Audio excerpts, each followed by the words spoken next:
এটাই তো ভালোবাসা। নওশাদ ভাইজানকে দেখার জন্য এত উপচে পড়া ভিড়, আর এই ছোট্ট বাচ্চাটি নওশাদ ভাইজানকে ফুল দেওয়ার জন্য দাঁড়িয়ে আছে। দেখুন ভিডিওতে।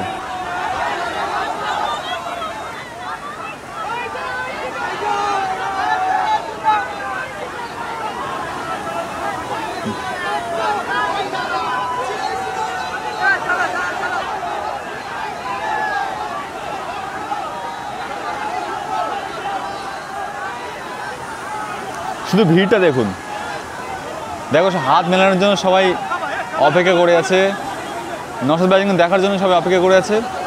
এবং ভিড়টা দেখুন শুধু।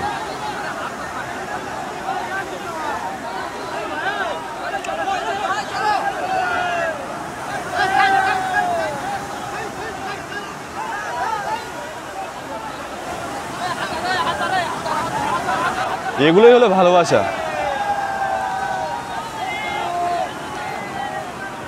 লাইন দিয়ে আছে নওশাদ ভাইজানকে দেখার জন্য।